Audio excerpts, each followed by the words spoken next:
Assalamualaikum warahmatullahi wabarakatuh.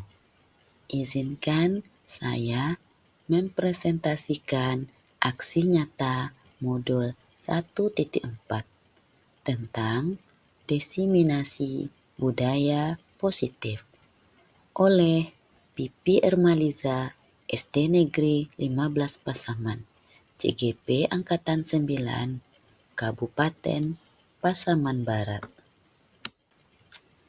Perkenalkan, Ibu Aulia Betty sebagai fasilitator, Bapak Ismet sebagai pengajar praktik, dan Pipi Ermaliza sebagai peserta calon guru penggerak. Pendahuluan. Ki Hajar Dewantara mengumpamakan sekolah sebagai sebuah ladang tempat persemaian bibit. Agar bibit bisa berkembang secara maksimal, maka petani dapat memperbaiki kondisi tanah, memelihara bibit tanaman, memberi pupuk dan air, membasmi ulat-ulat atau jamur-jamur yang mengganggu hidup bibit tanaman, dan lain-lain sebagainya.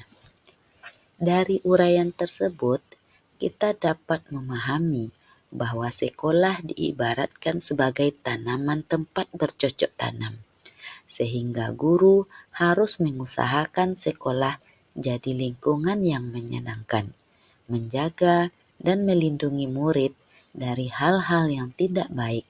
Dengan demikian, karakter murid tumbuh dengan baik sesuai dengan profil pelajar Pancasila.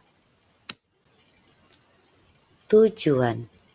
Aksi nyata budaya positif ini bertujuan untuk menumbuhkan budaya positif di lingkungan sekolah dengan meyakini nilai-nilai kebajikan universal serta menciptakan murid yang merdeka dan mempunyai disiplin yang kuat sesuai dengan profil pelajar Pancasila. Lini masa. Saya menemui kepala sekolah untuk menjelaskan pentingnya penanaman budaya positif dan keyakinan kelas di sekolah, serta meminta izin untuk mendiseminasikan budaya positif kepada Ibu Kepala Sekolah, serta rekan-rekan sejawat yang berada di sekolah. Membuat keyakinan kelas bersama murid-murid di kelas, memantau, merefleksi, dan mengevaluasi keyakinan kelas yang sudah dibuat, mengumpulkan rekan guru untuk melakukan diseminasi pemahaman budaya positif dan segitiga restitusi. Tolak ukur.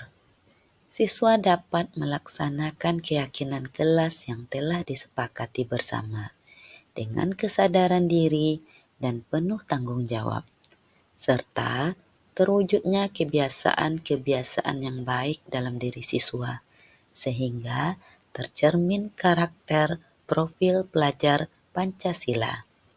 Rencana perbaikan. Mengevaluasi kesepakatan kelas yang telah dibuat secara berkala, menempatkan diri pada posisi kontrol manajer secara konsisten dan berkelanjutan, menerapkan segitiga restitusi pada setiap masalah yang ada, berkolaborasi dengan semua pihak demi terwujudnya budaya positif. Dukungan yang dibutuhkan. 1. Kolaborasi yang baik seluruh warga sekolah dalam penerapan budaya positif, baik guru, murid, dan wali murid. 2. Sumber daya lingkungan belajar, sarana dan prasarana sekolah yang mendukung dalam penerapan budaya positif. Harapan saya, semoga penerapan budaya positif dapat terwujud, baik di lingkungan sekolah, di rumah, maupun di lingkungan masyarakat, agar tercipta suasana belajar yang aman, nyaman, dan menyenangkan. Budaya positif. Konsep inti dari budaya positif ini adalah 1. Disiplin positif. 2. Nilai-nilai kebajikan universal. 3. Teori motivasi perilaku manusia. 4. Hukuman dan penghargaan. 5. Keyakinan kelas. 6. Kebutuhan dasar manusia. 7. 5 posisi kontrol. 8. Segitiga restitusi. Diseminasi budaya positif. Assalamualaikum warahmatullahi wabarakatuh. Puji dan syukur marilah kita ucapkan kepada Allah Subhanahu wa taala yang telah memberikan kita rahmat dan karunia-Nya sehingga kita bisa berkumpul di sekolah ini dalam rangka mengikuti acara diseminasi budaya positif. Dan tidak lupanya kita berselawat ke Nabi besar kita Nabi Muhammad SAW berupa doa Allahumma sholli ala Sayyidina Muhammad wa ala ali Sayyidina Muhammad. Yang sama-sama kita hormati Ibu Kepala Sekolah SD Negeri 15 Pasaman dan sama-sama kita hormati Ibu-Ibu Majelis Guru SD Negeri 15 Pasaman. Baiklah, kita mulai saja pada acara CGP yang akan disampaikan oleh Ibu Pipi Ermaliza. Materinya tentang diseminasi budaya positif. Kepada Ibu Pipi Ermaliza kami persilakan. Baiklah Bapak Ibu, Assalamualaikum warahmatullahi wabarakatuh. Waalaikumsalam warahmatullahi wabarakatuh. Baiklah, untuk kata-kata pujian tadi kita tumpangkan kepada pembawa acara kami. Untuk selanjutnya, terima kasih atas waktu ibu-ibu yang telah dapat menghadiri diseminasi salah satu dari kegiatan kami CGP, yaitu di sini berjudul budaya positif oleh saya sendiri. Karena hari sudah siang, baiklah kita akan membangkitkan semangat dengan kegiatan ice breaking. Ice breakingnya sebagai berikut, silakan ibu-ibu untuk mengambil posisi.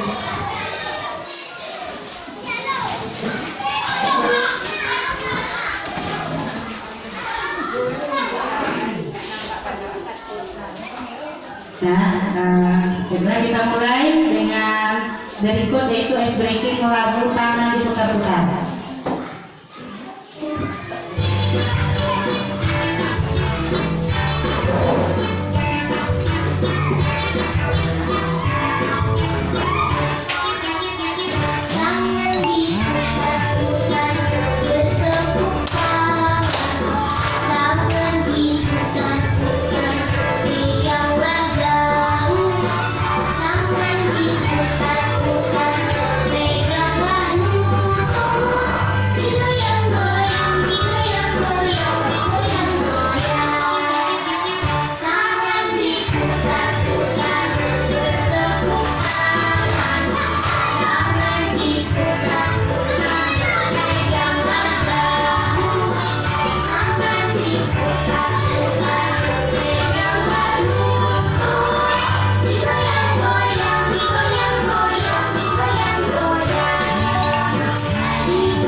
yang merupakan kegiatan dari modul 1-4 kami.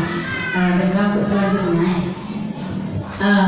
coba ibu-ibu kepalkan tangannya. Ibaratkan di dalam tangan kita ini terdapat sesuatu yang sangat berharga.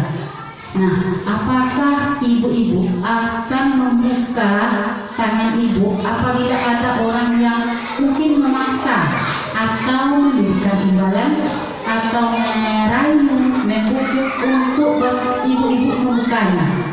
Nah, sekarang apa yang akan ibu-ibu lakukan? Apakah akan mempertahankan kepala tangan ibu-ibu atau membuka dengan bujuk rayuan tadi? Nah, apa yang akan kita lakukan? Karena ini adalah merupakan sesuatu yang berharga dari diri kita. Apa yang kita lakukan? Mempertahankan karena sesuatu yang berharga. Baik kita dirayu, dibujuk, dipaksa, kita akan tetap mengepalnya. Nah, inilah yang disebut dengan kontrol atau kendali. Jadi kontrol atau kendali itu kita sendiri yang punya. Nah, kita sendiri dengan keyakinan yang kita miliki, apakah kita akan membuka atau tetap mengepalnya, itu kita yang punya kendali atau kita yang punya kontrol. Nah, kita lanjutkan selanjutnya mengenai kontrol ini atau kendali. Kita masuk kepada budaya positif. Nah, di sini kita akan membahas budaya positif. Apa itu budaya positif yang akan kita berikan kepada anak kita? Yang mana ini lingkup pendidikan yang lebih besar, itu adanya kebajikan yang universal yang akan kita tanamkan kepada siswa kita. Nah, bagaimana cara kita menanamkannya di sini? Nah, kalau selama ini yang kita lakukan adalah memaksakan diri kita sebagai seorang guru untuk melakukan kontrol itu kepada siswa. Nah, ini tidak sesuai dengan kurikulum yang sekarang ini ya Bapak Ibu. Yang mana kurikulum sekarang merupakan kurikulum merdeka yang berlandaskan kepada pemikiran Ki Hajar Dewantara. Nah, di sini kita lebih kepada menuntun siswa, tidak menuntut tapi menuntun. Bagaimana caranya kita menuntun di sini? Nah, itulah pembelajaran yang akan kita lakukan, yaitu berpihak kepada siswa. Bagaimana sekarang nilai-nilai positif yang universal itu yang tertanam dari dalam diri siswa, bukan lagi merupakan paksaan dari kita guru. Nah, sekarang kita masuk kepada pembelajaran yang berpihak kepada guru. Nah, pada budaya positif berikut, budaya positif ini ada 6 poin yang akan kita ketahui, yang mana 6 poin ini merupakan dasar dari kegiatan positif yang akan kita lakukan nantinya. Langkah-langkah apa nanti yang akan kita lakukan supaya budaya positif ini ada dari dalam diri siswa kita? Yang pertama yaitu disiplin positif dan nilai-nilai kebajikan universal. Nah, siswa kita harus mengetahui apa itu nilai-nilai positif yang akan ditanamkan kepada diri mereka.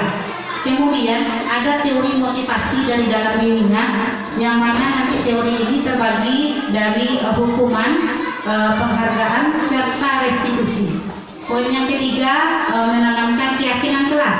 Nah, dengan adanya nanti keyakinan kelas, mereka akan paham keyakinan-keyakinan yang benar yang nanti akan mereka lakukan, yang mana yang tidak boleh mereka langgar. Nah, kemudian yang keempat ada kebutuhan dasar manusia dan dunia berkualitas. Nah, sekarang di sini nanti kita akan membahas ternyata siswa kita itu melakukan sesuatu itu karena ada kebutuhan dasar yang ingin mereka penuhi. Tapi kita tidak paham mengapa nanti ada anak yang menunjuk temannya, yang memaksa minta uang teman, yang mengejek dengan panggilan orang tua. Itu semua merupakan kebutuhan dasar. Nanti ada 5 kebutuhan dasar yang akan kita bahas lebih lanjut. Itu biasanya anak itu kalau memaksa itu biasanya untuk bertahan hidup. Nah, mungkin saja salah satu dari siswa kita ini ada yang tidak jajan tapi pengen jajan, sehingga dia untuk memenuhi kebutuhannya itu dia malah memalak teman. Nah, di sini kita sebagai guru nanti bagaimana cara menghadapi anak yang seperti ini? Kita tidak di sini tidak memojokkan anak. Nanti langkah apa yang kita ambil untuk bagaimana supaya mereka memiliki kesadaran bagaimana cara memenuhi kebutuhan dasar mereka. Kemudian yang kelima ada restitusi. restitusi 5 posisi kontrol. Jadi sebagai seorang guru ada 5 kontrol, 5 posisi nanti kita menempatkan diri kita, yang mana nanti ada sebagai penghukum, pembuat rasa bersalah, sebagai teman, pemantau, dan sebagai manajer. Nah, di sini mana nanti yang lebih baik yang akan kita lakukan. Kemudian yang terakhir, bagaimana cara menyelesaikan masalah dengan restitusi. Di sini kita mengenal nanti ada dari diagnosis, yaitu dari restitusi segitiga. Segitiga restitusi itu merupakan langkah-langkah untuk kita menyelesaikan masalah yang terjadi nantinya. Kemudian pembelajaran dengan paradigma baru. Nah, sebagaimana kita ketahui, kita sekarang sudah masuk kepada kurikulum merdeka yang kurang lebih 2 tahun ini kita laksanakan. Jadi kurikulum merdeka ini lebih kepada berpihak kita kepada siswa. Nah, jadi di sini student center, tidak lagi guru teacher center ya. Nah, di sini apa yang akan kita lakukan supaya bisa berpihak kepada siswa? Ada pembelajaran yang berdiferensiasi yang akan kita lakukan. Kemudian bagaimana cara kita menyelesaikan masalah. Nah, bagaimana supaya sesuatu itu yang baik itu memang tertanam dari diri siswa. Nah, jadi tujuannya sekarang kurikulum merdeka itu bagaimana bisa mencapai 6 elemen dari profil pelajar Pancasila. Elemen apa saja itu? Yaitu ketuhanan yang Maha Esa dan berakal mulia, mandiri, bernalar kritis, dan kebinekaan global, kemudian gotong royong dan berpikir kritis. Jadi nanti kita akan bagaimana caranya 6 elemen ini memang benar-benar dari diri siswa yang melakukan perubahan. Jadi di sini fungsinya kita sebagai guru adalah menuntun sesuai dengan yang telah ada pada pemikiran Ki Hajar Dewantara. Si guru ini menuntun. Untuk selanjutnya, disiplin positif dan nilai-nilai kebajikan universal. Nah, di sini kata disiplin positif. Sebagaimana kita ketahui, kata-kata disiplin itu berasal dari Italia, yaitu dari Socrates dan Plato. Nah, asal katanya disiplina. Kalau di Indonesia, disiplin itu adalah melakukan segala sesuatu itu tepat waktu dan bertanggung jawab. Nah, jadi di sini bagaimana cara kita seorang guru adanya sikap disiplin yang pada siswa itu tidak lagi kita yang harus memaksakannya, tetapi bagaimana itu tumbuh dari dalam diri siswa. Dan nilai-nilai kebajikan universal. Nah, ini dia nilai-nilai yang terbaik yang ada, yaitu menurut Diagnosis itu bagaimana siswa itu memang motivasi intrinsik atau motivasi dari dalam diri. Jadi dia dosen di sini nanti mengambil satu kebijakan bagaimana kita seorang guru itu dapat menggali motivasinya itu memang motivasi intrinsik. Kemudian apalagi nilai-nilai kebajikan universal itu terdapat pada profil pelajar Pancasila yang 6 elemen tadi. Nah, kemudian teori motivasi, hukuman dan penghargaan serta restitusi. Jadi untuk memotivasi ini ada berbagai cara atau berbagai langkah yang telah kita lakukan. Yang pertama yaitu hukuman, ada yang berupa penghargaan, dan di sini juga ada berupa restitusi. Apakah ibu-ibu sudah mengetahui apa itu restitusi? Karena ini sangat baru sekali kita dengar rasanya ya ibu. Ada yang tahu ibu? Baiklah. Jadi di sini kita akan membahas apa itu restitusi. Dan sebelumnya kita perhatikan dulu apa yang menjadi motivasi di sini. Terkadang ada siswa kita yang mau melakukan disiplin. Mengapa mereka mau melakukan disiplin? Ya karena dia malas, dihukum saja terus. Mereka merasa tidak nyaman dengan hukuman-hukuman yang kita beri, maka mereka melakukan disiplin. Apakah baik disiplin yang seperti itu, yang takut dengan hukuman?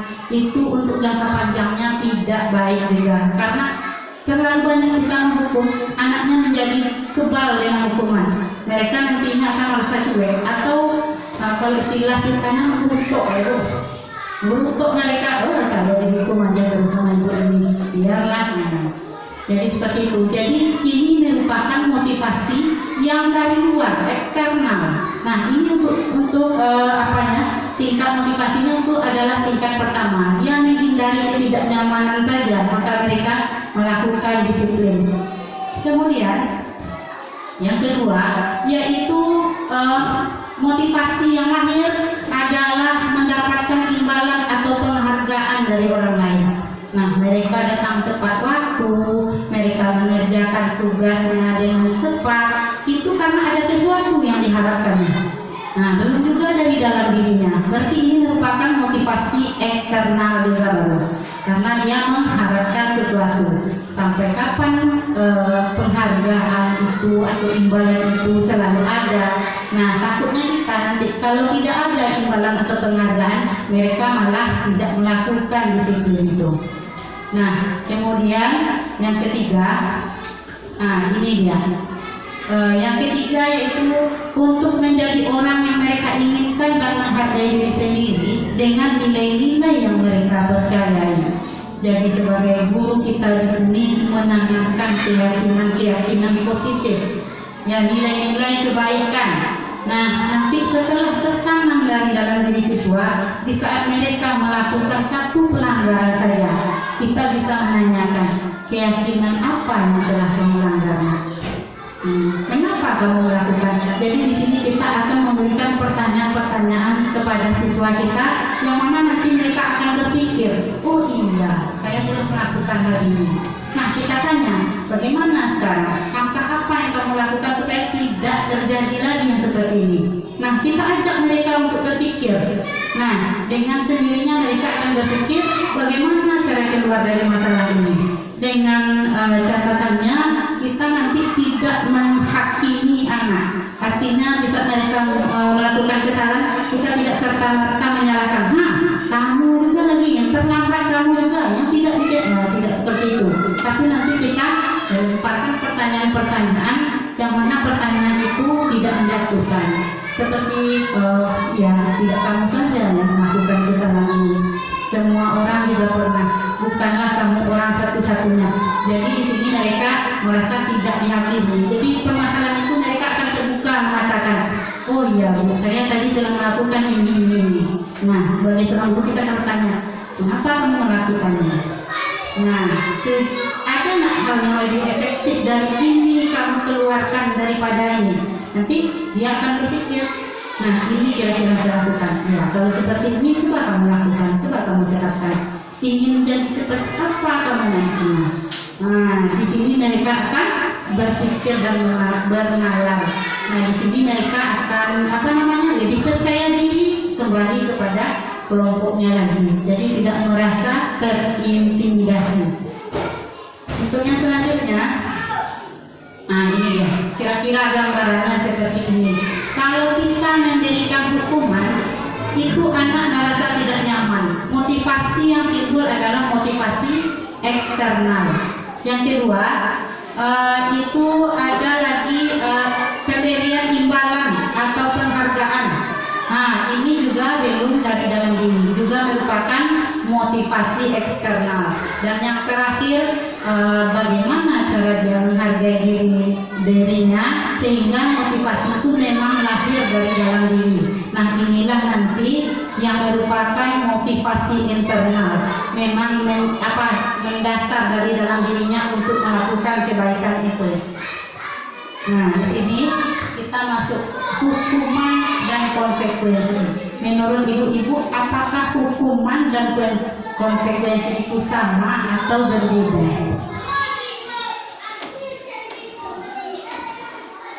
Adakah ibu bisa menjawabnya?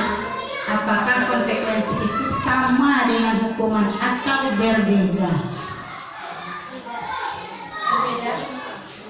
Berbeda.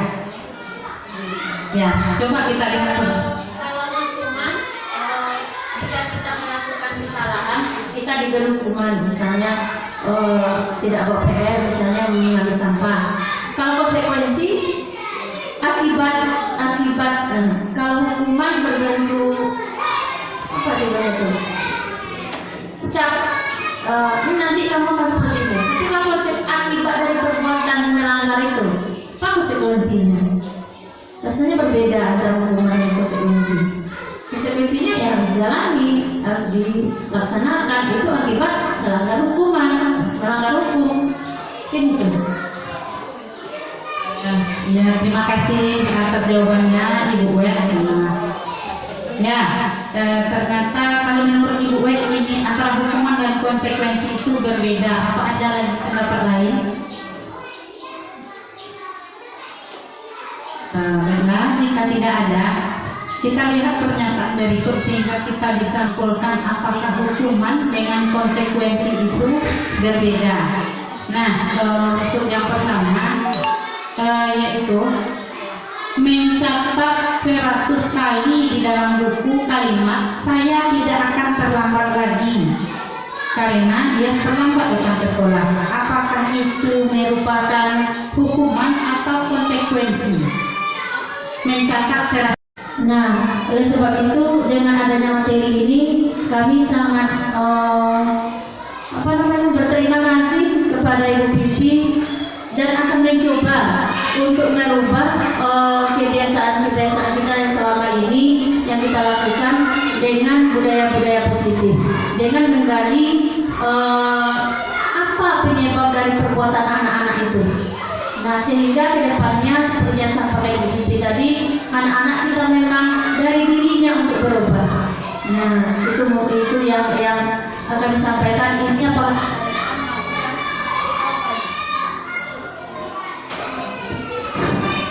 Kami juga nggak tahu nih Bu Pipi masukan atau pertanyaan atau apa namanya ini, tapi itu yang kami rasakan bahwa kita tidak boleh memarahi anak langsung.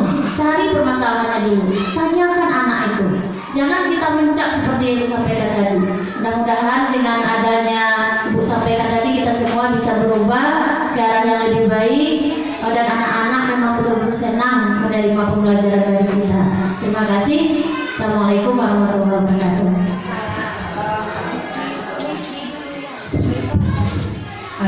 Terima kasih kepada Ibu Wek yang telah memberikan masukan. Memang saya akui sekali, saya pribadi memang sering melakukan hal-hal yang salah seperti posisi guru tadi. Sekarang baru saya menyadari ternyata ada yang lebih baik posisi guru itu, yaitu pada posisi kontrol, yang posisi manajer. Sementara selama ini yang kita lakukan adalah posisi kontrol campur-campur.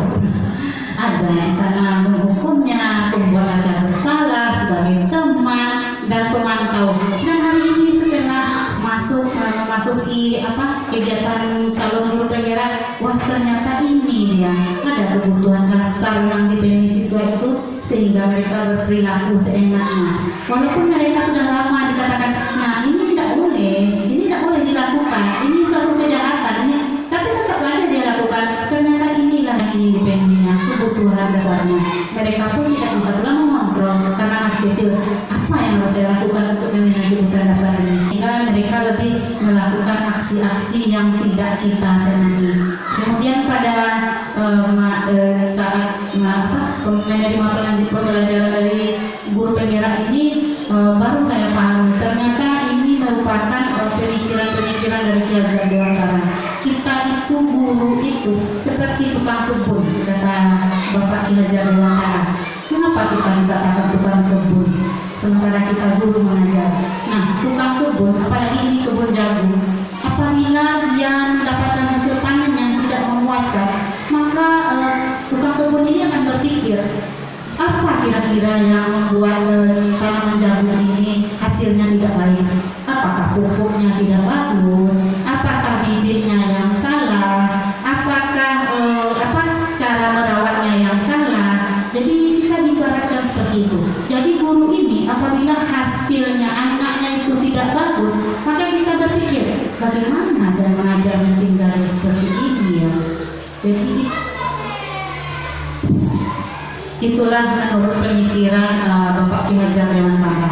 Jadi kita guru ini memang benar-benar menuntun. Terkadang kita sudah capek, sudah berbuih ke orang, mulut kita mengatakan ini jangan lakukan, tapi dilakukan juga. Tapi menurut Bapak Ki Hajar Dewantara, tuntunlah mereka selalu.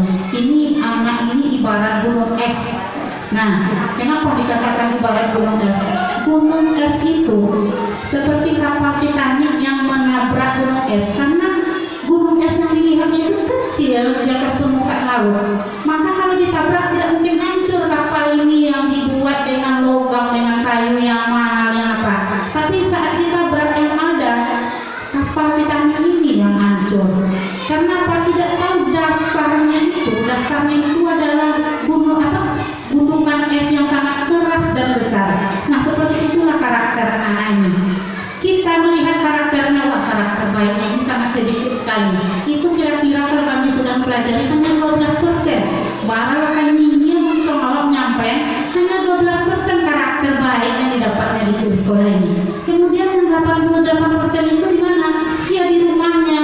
Jadi apa yang ditanamkan ke dirinya, baik itu lingkungannya, baik orang tuanya, ditanamkan ke anak-anak menjadi sebuah keyakinan yang mereka percaya. Jadi itu baik, mungkin saja di rumah itu orang tua ngomong dengan nada yang tinggi, maka di sekolah pun dia dengan nada yang tinggi juga ngomong. Menurutnya itu ada hal-hal yang baik gitu.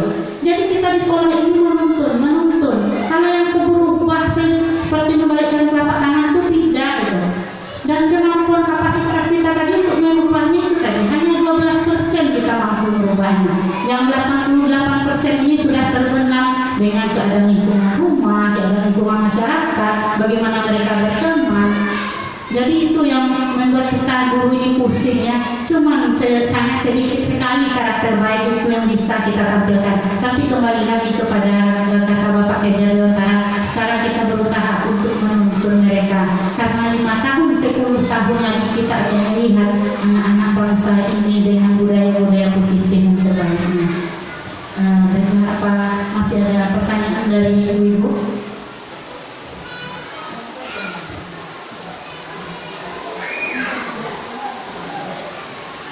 Baiklah, terima kasih banyak saya ucapkan kepada ibu-ibu yang telah menyediakan waktunya untuk menghadiri acara diseminasi ini. Sebelum saya mengakhiri, saya sangat berharap sekali untuk adalah dari kita-kita yang akan memasuki, karena masih ada angkatan sekiannya 11-12, sangat diharapkan sekali, karena setiap kali saya membuat tugas itu yang teringat adalah teman-teman yang luar biasa di sekolah ini. Saya sudah 2 sekolah yang saya hadapi. Kalau di sini memang agak ciut juga nantinya, karena banyak juga guru yang pandai IT. Kalau dulu mungkin karena apa ya, jadi apa namanya itu, sangat berharap sekali adalah penerus calon guru penggerak ini, yang mana nanti banyak sekali pelajaran positif yang akan kita dapat. Terima kasih kami ucapkan kepada Ibu Irmaliza yang sudah menyampaikan materinya tentang budaya positif. Semoga materi yang disampaikan oleh Ibu Vicky bermanfaat bagi kita semua. Saya akhiri dengan wabillahi taufiq wal hidayah. Assalamualaikum warahmatullahi wabarakatuh.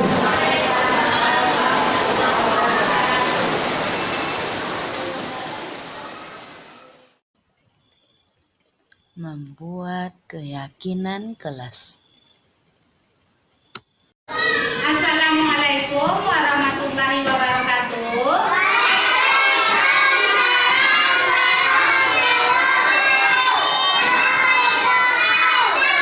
Ya, alhamdulillah hari ini kita masih bisa diberikan rahmat dan hidayah oleh Allah sehingga kita sekolah dan belajar hari ini. Nah, pada hari ini kita akan menyepakati atau akan membuat kesepakatan kelas.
Menyelesaikan masalah dengan segitiga restitusi. Nah, setiap orang itu pasti pernah melakukan kesalahan. Tidak ada manusia yang sempurna. Yang sempurna itu hanya Allah yang punya. Nah, ibu juga pernah melakukan kesalahan, tapi ibu selalu mencari solusi dari permasalahan yang telah ibu dapatkan. Nah, sekarang ibu tidak menyalahkan Salsa, tapi untuk lain kali Salsa harus berbuat baik lagi. Nah, sekarang kita cari penyelesaian masalahnya atau solusinya. Nah, Salsa berhak untuk tidak membuat PR itu. Tapi bagaimana akhirnya? Nah, sekarang apakah Salsa sedang menjadi teman yang baik buat diri Salsa sendiri? Ya, bisa saja Salsa akan melakukan hal yang lebih buruk lagi. Nah, sekarang apa alasan Salsa tidak buat PR? Salsa tertidur. Ya. Kenapa tidak dibuat lagi? Jelas. Nah, kalau seperti itu wajar Salsa melakukan demikian. Tetapi untuk sekarang alasannya Salsa tidak membuat, mungkin saja sedang melindungi diri Salsa. Nah, jangan mempertahankan sikap itu saja. Untuk kedepannya Salsa harus menambahkan sikap yang lebih baik. Apa yang telah kita buat di kelas? Kesepakatan kelas. Iya, kita sudah membuat kesepakatan kelas. Nah, kesepakatan kelas apa yang telah Salsa langgar? Tidak buat? Ya, tidak membuat PR. Nah, kesepakatan kelas kita ada berapa? Yang pertama, berpakaian seragam yang lengkap, disiplin mengumpulkan tugas. Nah, Salsa masuk di sini, mengumpulkan tugasnya tidak disiplin. Kemudian ada lagi datang tepat waktu, saling menghargai, berbicara dengan sopan dan perilakunya baik, aktif dalam belajar. Nah, apakah sudah sesuai dengan kelas yang kita impikan? Iya, belum sesuai dengan yang kelas kita impikan kan? Terus mau jadi apa nanti Salsanya? Nah iya, Salsa ini menjadi orang sukses. Nah, apalah yang akan Salsa lakukan ke depannya? Mau membuat PR tepat waktu lagi? Iya, mau buat PR tepat waktu dan kumpulkan segera. Nah, apa kedepannya tadi yang mau Salsa lakukan lagi? Iya, kumpulkan PR dan jadi orang yang Nah, sekarang jika Salsa ingin menjadi orang yang sukses, Salsa harus memiliki sifat disiplin, menghargai, dan perilaku sopan, jujur, dan bekerja keras. Kalau sifat itu sudah ada pada diri Salsa, yakinlah kalau Salsa akan sukses. Nah, semua itu harus kamu bangkitkan dari dalam diri kamu sendiri. Jika semangat itu sudah ada dalam diri kita, maka kita tidak akan melakukan hal yang tidak disiplin lagi. Kita harus berperilaku baik dan disiplin agar kita sukses ke depannya. Ya, Bu. Ya. Nah, sekarang sudah setuju kan dengan apa yang telah dikatakan? Nah, sekarang silahkan Salsa duduk lagi dengan semangat Salsa lagi. Dengan salah si ibu ini. Terima kasih.